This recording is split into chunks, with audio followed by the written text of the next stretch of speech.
दोस्तों कैसे हैं आप लोग? ठीक हैं दोस्तों। इस वीडियो के अंदर हम देखेंगे कि tort and contract and tort and crime के बीच में क्या फ़र्क है।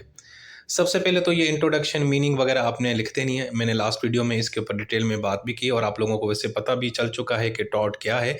ये एक सिविल रॉन्ग है और जिसके अंदर क्या होता है कि जब आपको कोई इंजरी होती है, आपको कोई नुकसान पहुंचाता है, आपकी प्रॉपर्टी को, आपकी रेपुटेशन को डिफेम करता है, तो उसके नतीजे में फिर आपको कंपनसेशन या डैमेजेस मिलते हैं। ये एक सिविल रॉन्ग है, ठीक है। अब हम देखते हैं कि ऐसे कौन से रॉन्ग्स हैं जो टॉर्ट की कैटेगरी में नहीं आते। सबसे पहले है breach of contract. Breach of contract क्या होता है? दो लोगों के बीच में कोई मायदा होता है और उसमें से एक शख्स उसकी खिलाफ वर्जी करता है। बाज़ाहिर ये भी एक सिविल रॉन्ग है, ब्रीच ऑफ कॉन्ट्रैक्ट भी सिविल रॉन्ग है, लेकिन ये सिविल रॉन्ग टॉर्ट की कैटेगरी में नहीं आता, ठीक है। इसका एग्जांपल देखें कि एक शख्स ने एग्री किया कि भाई मैं बी को ना 100 बैग्स दूंगा राइस के, चावल के, लेकिन उसने डिलीवर नहीं किया, नाकाम हो गया। तो अब उसने क्या किया? Breach of contract. ये टॉर्ट नहीं है, हालांकि ये सिविल रॉन्ग है, दो लोगों के बीच में है, लेकिन ये जनाब ये टॉर्ट की कैटेगरी में नहीं आएगा। इसके अलावा ब्रीच ऑफ ट्रस्ट, इसमें ये होता है एक ट्रस्टी है, आपने उसको एक प्रॉपर्टी दी है कि भाई ये प्रॉपर्टी जो है ना ट्रस्ट की है, तुमने इसको मैनेज करना है, लेकिन वो नाकाम हो जाता है, ठीक है। बल्कि वो क्या करता है, उससे अपने फ़ायदे के लिए इस्तेमाल करता है। तो ये इसने क्या किया? Breach of trust. तो ये जुर्म भी जो है ना टॉर्ट की कैटेगरी में नहीं आएगा। एंड देन उसके बाद है क्राइम। क्राइम क्या होता है? ये पब्लिक रॉन्ग होता है, offence against state in society. जब आप मुल्क के ख़िलाफ़ या माशरे के ख़िलाफ़ कोई ऐसा जुर्म करते हैं, वो जुर्म या वो गलत काम जिसकी सज़ा मुल्क के आइन में या कानून में लिखी होती है, जैसे पाकिस्तान में पीनल कोड है, तो ऐसा जुर्म जिससे माशरे के ख़िलाफ़ हो, रियासत के ख़िलाफ़ हो, तो उसको हम क्राइम बोलते हैं। मिसाल के तौर पर कत्ल करना, डकैती, रॉबरी, इसके अलावा ज़्यादती करना, और भी बड़े मसाइल हैं, दहशतगर्दी के वाक़यात, ये सारी चीज़ें क्राइम की कैटेगरी में आते हैं। तो जो क्राइम्स हैं ना वो टॉर्ट की कैटेगरी में नहीं आते, ठीक है जी। सो ये चीज़ होगी। अब हम देखेंगे कि जनाब टॉर्ट एंड कॉन्ट्रैक्ट में क्या फ़र्क है। सबसे पहले तो मीनिंग, टॉर्ट क्या है? सिविल रॉन्ग है। इसमें ब्रीच ऑफ कॉन्ट्रैक्ट नहीं होता। इसमें एक इंजर्ड पर्सन है ना, जो जो इंजर्ड होता है वो क्या करता है? वो क्लेम करता है लीगल रेमेडी कि मुझे कंपनसेशन दें, मुझे डैमेजेस दें। जबकि कॉन्ट्रैक्ट क्या होता है दोस्तों? इसका मतलब होता है दो लोगों के बीच में एग्रीमेंट होता है, ठीक है, एक से ज़्यादा, और ये इन्फोर्सेबल बाय लॉ होता है, यानी ऐसा एग्रीमेंट जो कानून की ज़रिए आप जिसके आपको इम्प्लीमेंट करवा सकें, जिसको इन्फोर्स करवा सकें, उसको हम बोलते हैं कॉन्ट्रैक्ट। अब दूसरा है सोर्स ऑफ ड्यूटी। टॉर्ट के अंदर जो आपकी ड्यूटी है ना, जो आपकी ज़िम्मेदारी बनती है, वो कानून आपके ऊपर इम्पोज़ करता है। कानून आपको कहता है कि आपने ये जनाब ज़िम्मेदारी से काम करना है, आपने गाड़ी सही तरीके से चलानी है, आपने किसी की प्रॉपर्टी में नहीं घुसना, आपने किसी को चोट नहीं पहुँचानी, आपने किसी को डिफेम नहीं करना। जबकि कॉन्ट्रैक्ट के अंदर जो आपकी ज़िम्मेदारी है ना, वो एग्रीमेंट की वजह से पैदा होती है। यानी दो लोगों के बीच में जो एग्रीमेंट होता है, तो उसी में एक दूसरे की ज़िम्मेदारी बता दें कि तुमने ये काम करना है, मैंने ये काम करना है। तुमने मुझे ₹100 देना है, मैं बदले में तुम्हें चॉकलेट दूँगा। ये इस तरह की चीज़, ठीक है। उसके बाद है रिलेशनशिप बिटवीन पार्टीज़। देखें, टॉर्ट के अंदर कोई रिलेशनशिप नहीं होता लोगों के बीच में।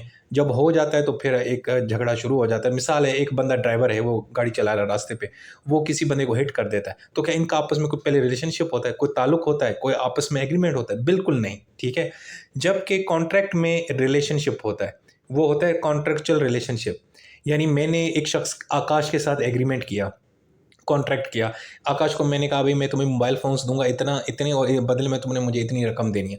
अब हम दोनों का आपस में एक ताल्लुक बन चुका है, रिलेशनशिप बन चुका है। हम अब एक शिप के अंदर आ चुके हैं, जो कॉन्ट्रैक्चुअल रिलेशनशिप है, ठीक है। लेकिन टॉर्ट में ऐसा कुछ नहीं होता। कोई भी शख्स आपके साथ सिविल रॉन्ग कर सकता है, कोई भी शख्स आपको हिट कर सकता है, कोई भी शख्स आपको डिफेम कर सकता है। आपका कोई मुआहदा-शुदा थोड़ी होता है कि मैं तुम्हारे साथ मुआहदा करता हूँ, तुम मुझे कभी डिफेम ना करना, ऐसा नहीं होता, ठीक है। उसके बाद है नेचर ऑफ राइट। टॉर्ट के अंदर जो आपका राइट होता है वो राइट इन रेम होता है। इसका मतलब है कि भाई कोई भी शख्स आपका ये जो है ना, आपको यानी कि आपको नुकसान नहीं पहुंचाएगा। कोई भी शख्स, यानी आपका जो राइट है ये अगेंस्ट द होल वर्ल्ड है। यानी कि शाहिद भी आपको नुकसान पहुंचा सकता है, उसके खिलाफ भी आपका राइट होगा, ठीक है ना। शबीर भी आपको नुकसान पहुंचा सकता है, कासिम भी आपको नुकसान पहुंचा सकता है, कोई भी, मतलब आपका जो राइट है पूरी दुनिया के अगेंस्ट है। यानी आपकी जो प्रॉपर्टी है उसको कोई भी नुकसान पहुंचाएगा, कोई भी ये आपका जो है ना राइट, उसके साथ आप इस्तेमाल कर सकते हैं। जबकि जो कॉन्ट्रैक्ट होता है उसमें राइट इन पर्सोनम होता है, यानी आपका जो राइट है सिर्फ एक शख्स के अगेंस्ट होता है, क्योंकि आपने उसके साथ मुआहदा किया होता है। यानी मैंने आकाश के साथ मुआहदा किया कि आकाश को क्या यार, मैं ना तुम्हें 100 बैग दूंगा चावल के, तुमने बदले में मुझे इतने पैसे देने। आकाश ने मुझे वो पैसे नहीं दिए। अब जो मेरा राइट है वो राइट इन पर्सोनम है अगेंस्ट टू आकाश, यानी वन पर्सन, ठीक है। जबकि टॉर्ट में मेरा जो राइट है वो राइट इन रेम है, यानी पूरी दुनिया के अगेंस्ट मेरा राइट है कि कोई भी मुझे मेरे साथ गलत करेगा तो मैं उसको अदालत ले जाऊंगा। ये मैंने ये नहीं किया कि सिर्फ ये मेरे इसके साथ मेरा होगा, नहीं नहीं, कोई भी मेरे साथ गलत करेगा, रॉन्ग करेगा, मैं रेमेडी जो है ना वो डिमांड करूंगा। उसके बाद है कंसेंट। देखें जी, टॉर्ट के अंदर तो कोई कंसेंट एग्रीमेंट होता ही नहीं है। दो लोग अनजान होते हैं, एक बंदे ने दूसरे को चोट पहुंचाई, ये किया, इससे थोड़ी होता है कि हाँ तुमने मुझे चोट पहुंचाना है फिर मैं तुमसे लीगल रेमेडी दूंगा, ऐसा तो नहीं होता ना भाई।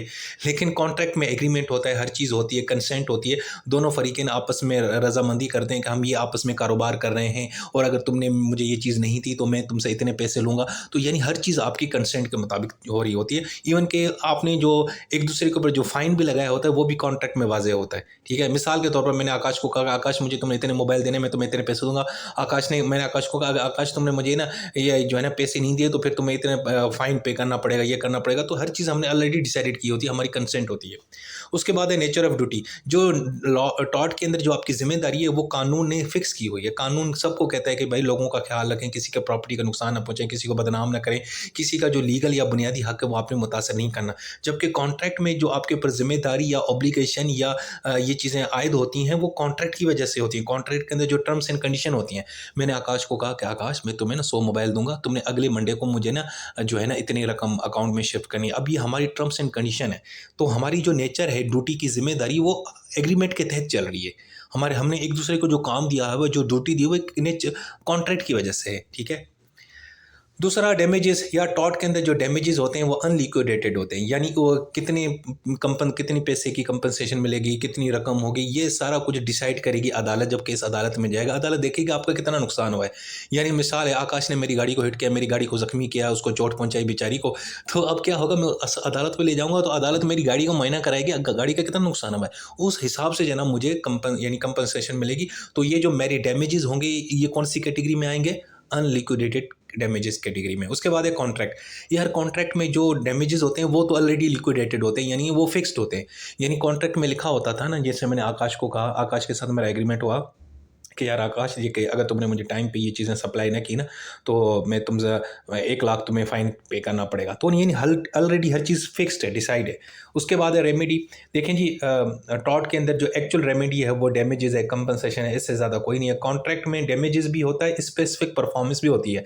यानी कॉन्ट्रैक्ट में अगर आपने ये लिखा है कि भाई अगर तुम मुझे टाइम पे ये चीज़ें नहीं दोगे तो फिर मैं फ़लाँ तुम्हारी प्रॉपर्टी अपने कब्जे में कर लूँगा या फ़लाँ वो भी हो सकता है। इसके अलावा इंजंक्शन भी हो सकती है, कमी पेशियों, यानी बहुत सारे उसके अंदर ऑप्शन है।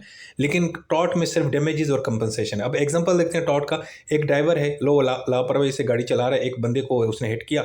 अब ड्राइवर जो है ना उसने क्या, कौन सा जुर्म किया, टॉर्ट का जुर्म किया, ठीक है। और अब ड्राइवर की उसकी ये जिम्मेदारी थी कि उसने गाड़ी को ख्याल से चलाना था लेकिन नहीं चलाया। उसके बाद एक कॉन्ट्रैक्ट, ए ने बी के साथ एग्रीमेंट किया, उसको उसने गाड़ी बेची और बी ने ना उसको रकम ही नहीं दी। हालांकि सॉरी, गाड़ी जो है ना वो डिलीवरी नहीं की। ए ने एग्रीमेंट किया था बी के साथ कि भाई मैं तेरे से गाड़ी खरीदूंगा। बी ने कहा ठीक है जी, रकम तो मिल गई उस चाचू को, लेकिन उस चाचू ने गाड़ी हमें नहीं दी। अब इसका मतलब क्या हुआ कि जो है ना वो क्या हो गया, ब्रीच ऑफ कॉन्ट्रैक्ट होगी, ठीक है। यानी एक शख्स ने एक शख्स के साथ एग्रीमेंट किया कि भाई मैं तुम्हें पैसे देता हूँ, मुझे गाड़ी दो। उसने गाड़ी जो है ना वो नहीं दी और आपके पैसे भी चले गए, तो उसने क्या किया, कॉन्ट्रैक्ट की खिलाफ वर्जी, ठीक है। अब हम देखेंगे difference between tort and crime. देखें टॉर्ट क्या है, सिविल रॉन्ग ऑलरेडी बता चुका हूँ, वो सिर्फ एक शख्स के खिलाफ होता है। जबकि जो क्राइम होता है ये क्रिमिनल रॉन्ग होता है।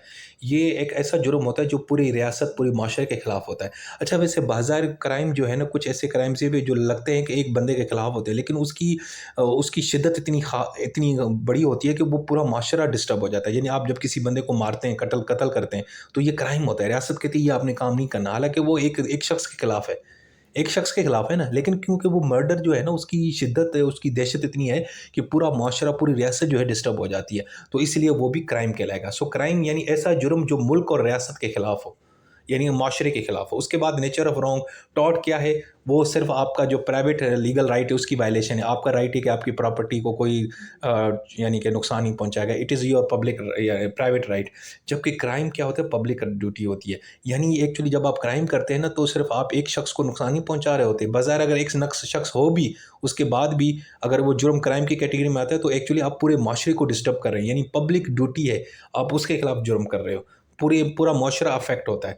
पर्पस क्या है? टॉर्ट का पर्पस यही कि कंपनसेशन मिलनी चाहिए, जबकि क्राइम की जो ज़्यादा पर्पस है वो ये है कि जिसने जुर्म किया है उसको सज़ा देनी है हमने, उसको फांसी पे लटकाना है, जेल में डालना है, फाइन पे सब कुछ कर सकते हैं, ठीक है। उसके बाद है पार्टीज। टॉर्ट केस के अंदर जो इंजर्ड पार्टी है ना, जो इंजर्ड होता है ना, जो शख्स जो अदालत जाता है वो आमतौर पे प्लेंटिफ कहलाता है, और जिसके खिलाफ उसने केस किया होता है वो उसको डिफेंडेंट बोलते हैं। क्रिमिनल केस में क्या होता है, जो रियासत होती है वो प्रोसिक्यूट करती है, वो अक्यूज़ के खिलाफ मुकदमा चलाती है, और वो प्रोसिक्यूटर होती है स्टेट, और जो जिस शख्स के ऊपर इल्ज़ाम होता है वो अक्यूज़ड कहलाता है। प्रोसीडिंग, टॉर्ट के अंदर सिविल प्रोसीडिंग्स होती हैं, जबकि क्रिमिनल केस के अंदर क्रिमिनल प्रोसीडिंग चलती हैं। Standard of proof, tort case के अंदर जो प्लेंटिफ है ना, जो जो बंदा दावा कर रहा है कि सर इस शख्स ने मेरी गाड़ी को नुकसान पहुंचाना है, उसने जनाब साबित करना होगा बैलेंस ऑफ प्रोबेबिलिटीज़, यानी कि उसने बताना है कि यार मेरी बात में वज़न ज़्यादा है, यानी ज़्यादा बात में बाज़ाहिर क्या चीज़ नज़र आ रही है, मजबूत क्या चीज़ नज़र आ रही है, वाकई नज़र आए कि इस बंदे ने इसको नुकसान पहुंचाना है, यानी इसने साबित करना है कि वाकई इस बंदे ने मेरी गाड़ी को नुकसान पहुंचाना है। क्रिमिनल केस में ये होता है, जो प्रोसिक्यूशन है उसने साबित करना है कि इस बंदे ने मर्डर किया, इस बंदे ने डकैती की है, लेकिन विद बियॉन्ड रीजनेबल डाउट, यानी उसमें कोई एक शक भी ना हो, कोई भी डाउट ना हो, यानी अदालत को आपने 100% क्लियर करना है, उसको कन्विंस करना है कि इस बंदे ने ये क्राइम किया, कोई भी डाउट रहना नहीं चाहिए, ठीक है। ये स्टैंडर्ड ऑफ प्रूफ इन दोनों में अलग अलग नोयत का है। इसके अलावा रेमेडी और पनिशमेंट, देखें टॉर्ट के अंदर रेमेडी क्या है, आपको क्या रिलीफ मिलता है, डैमेजेस या कंपनसेशन मिलते हैं। अच्छा, ये लफ्ज़ डैमेजेस का मतलब होता है यहाँ पे रिलीफ, पैसे वगैरह। लफ्ज़ डैमेज का मतलब होता है नुकसान, डैमेजेस का मतलब होता है पैसे पूसे जो आपको मिलते हैं, ठीक है। और क्राइम के अंदर जो होती है वो क्या है, रेमेडी, कि अगले बंदे को आप सज़ा देते हैं, फ़ाइन भी होता है, उसको जेल में भी डालते हैं, ठीक है, पनिशमेंट होती है। दूसरा यार, टॉर्ट के अंदर इंटेंशन ज़रूरी नहीं है। बाज़ औक़ात एक बंदा है, वो लापरवाही होती है, उसकी नीयत नहीं होती कि मैं किसी को नुकसान पहुँचाऊँ, लेकिन उसकी हरकत की वजह से, लापरवाही की वजह से अगले को नुकसान पहुँचता है। लेकिन क्राइम के अंदर जो क्रिमिनल इंटेंशन है, यानी मेंस रिया, ये बड़ी अहम है। यानी क्राइम के अंदर इंटेंशन को ज़्यादा मैटर में रखा जाता है। अब एग्ज़ाम्पल देखें, टॉर्ट में क्या है, negligence resulting in a car accident, किसी को डिफेम करना, मेडिकल मैल प्रैक्टिस, ठीक है ना, मतलब किसी का आप ऑपरेशन कर रहे थे, ऑपरेशन के दौरान आपकी लापरवाही होगी, कैंची उसके पेट में रह गई, ठीक है। अब क्राइम कौन सा है, मर्डर है, चोरी है, असॉल्ट है, ड्रग ट्रैफिकिंग है, स्मगलिंग है, ठीक है ना, दहशतगर्दी, ये सारी कैटेगरीज क्राइम्स के अंदर आती हैं। अच्छा, यहाँ पे एक और चीज़ बताऊँ कि बाज़ औक़ात कुछ क्रिमिनल लॉ और टॉर्ट लॉ आपस में ओवरलैप करते हैं। हालाँकि ये दोनों अलग-अलग चीज़ें हैं, लेकिन बाज़ औक़ात कुछ एक ऐसा काम होता है जो यानी कि वो क्राइम भी कहलाता है और टॉर्ट की कैटेगरी में भी आता है, ठीक है। यानी वो पब्लिक राइट भी होता है, प्राइवेट राइट भी होता है। जैसे असॉल्ट क्या होता है, किसी को धमकी देना और बस उसको ये उसके अंदर ज़हन में खौफ डालना कि अभी बस मैं तुम्हें मारने वाला हूँ, बस मुझे अभी एक हथियार मिले, अभी मैं ढूँढ रहा हूँ, जैसे मुझे मिलेगा मैं तुम्हें मार दूँगा। ये असॉल्ट है। ये अब क्राइम भी कैटेगरी में भी आता है और उसमें भी आता है, टॉर्ट है। इसी तरह बैटरी का मतलब फ़िज़िकली किसी को चोट पहुँचाना, तशद्दुद करना, वायलेंस करना, इसके अलावा डिफेम करना, किसी को बदनाम करना, ये क्राइम की कैटेगरी में भी आ रहा है और कहीं पे सिविल कैटेगरी में भी आ जाता है, टॉर्ट के। ट्रेसपास, किसी के घर में घुसना, ये क्रिमिनल एक्टिविटी भी हो सकती है और सिविल लायबिलिटी भी हो सकती है। इसके अलावा नेग्लिजेंट ड्राइविंग, बाज़ औक़ात ये नेग्लिजेंस जो ड्राइविंग है, वैसे तो ये टॉर्ट होता है, लेकिन बाज़ औक़ात ये क्रिमिनल प्रोसीडिंग के अंदर भी चलता है, अगर उसके अंदर बहुत ही ज़्यादा कोई नुकसान हो, यानी बहुत ही ज़्यादा आपने अगर बहुत सारे लोग मार दिए हों या इस तरह ज़रा कुछ, ठीक है। तो कहने का मतलब ये ओवरलैप भी थोड़ा बहुत होता रहता है, तो इसमें ज़्यादा कन्फ्यूज़ होने की बात नहीं है। बस इतना फ़र्क ज़हन में रखना है कि टॉर्ट एंड क्राइम में क्या फ़र्क है और टॉर्ट एंड कॉन्ट्रैक्ट में क्या फ़र्क है। तो दोस्तों, ये आपका दूसरा टॉपिक भी कवर हो गया सेमेस्टर 2 वालों। अल्लाह हाफ़िज़।